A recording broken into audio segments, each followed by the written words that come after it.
is in love with you, pare. This guy is in love with you, pare. Bading na bading sa'yo. Huwag ka mag-alala. Babantayan kita, alagaan kita, hindi kita papabayaan. Hanggang hindi natatapos ito. Ibig ba sabihin niya nag-aalala mo? Hindi, sinasabi ko lang na pag-update mo lang. Oy! Ayaw kami! Ano sa tingin mo, Kenneth? I will just give you up that easy. Tatapatan ko yung tuloy. Pinsan mo your face! Sarsi, hindi kita kayang saktan. Hindi ko magagawa sa'yo yun. Kung gusto mo, papakilala kita sa kanya. Ipapakilala mo ito sa akin? Kaibigan lang? Bakit pa ina-interrogate ako? Bakit? Bawal makapagkaibigan? Ba, sinabi ko ba? Hindi! Oo, yun pala eh. Bakit talaga tatantanan niya lalaking yan? Alam mo kasi may naisip na talaga ako ng paraan para mapansin na talaga ako ni Kenneth. Sir, may naghahanap po sa inyo. Ano yun? Mandy?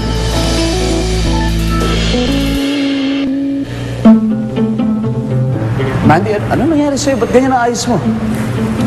Bakit? Di ba sabi mo sa akin, ito yung gusto mo? Tingnan mo, oh. Change ko yung style ko para lang sa'yo. Kenneth, willing akong gawin lahat. Willing akong maging bakla para lang sa'yo. Sandali, akala ko ba nagkaliwanagan na tayo? Look, hindi porket nag-iba ka ng itsura mo, naging ganyan ka na, hindi ibig sabihin magugustuhan kita.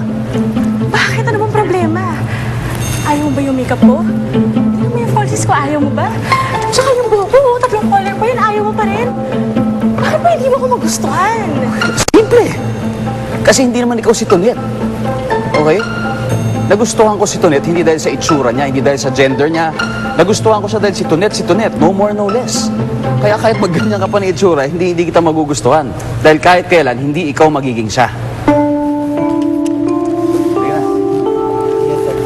Bakit palagi mo na lang akong sinasaktan, ha? You know what? I hate you. I really, really hate you! Relax. Halika na. Yes, sir. Papa, welcome back, son. Ay, nako. Kumusta ang bakasyon? Did you have a good time? Of course, Papa. Kasama ko ang babaeng pinakamamahal ko at pakakasalan ko. Kaya wala na yatang tatalo pa doon. Manang-mana ka talaga sa dad mo. Pati pambobola na po. Oh, kumusta naman ang bakasyon? Yeah.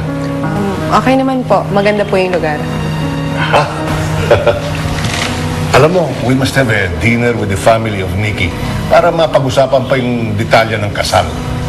This is going to be the grandest wedding in the family. Ha! Teka, kain tayo.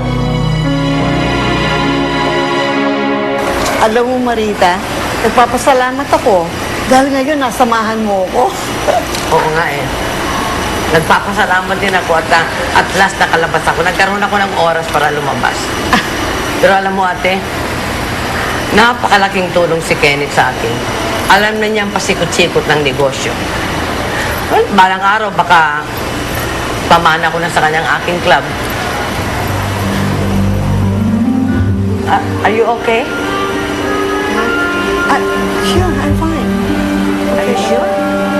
Oo, I'm okay. Dai, saan ka na lang dito? May labang ka. Pwede kang runner up. Walang laban yan. Ano lalaban yan? Wala, hindi lalaban yan.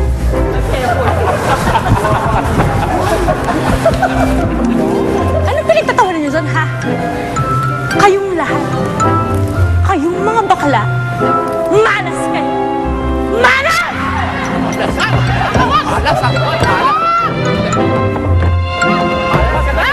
Susuntukin ko naman. Malas. Well, as I was saying, alam mo ate, after so many years, alam ko na kung anong purpose ko sa buhay. And that is to showcase around the world the talent of the gays. Oh, that's good for you, Marita. Ate, why that face?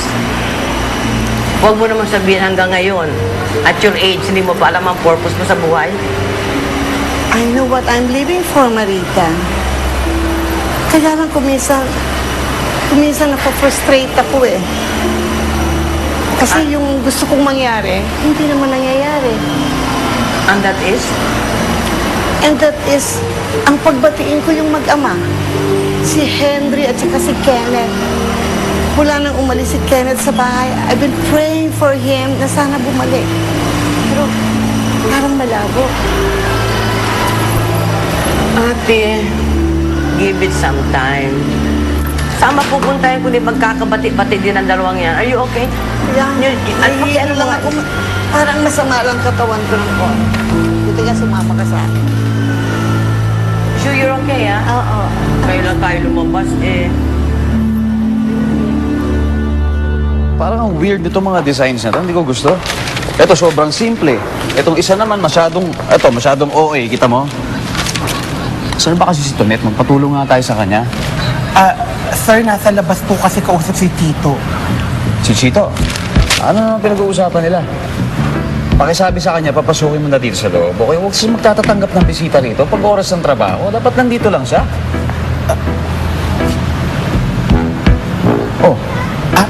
Ba't yan ang itsura mo? Hindi. Kasi sir, tumawag po kasi yung sekretary ng papa ninyo. Inatake daw po yung tita Charito ninyo.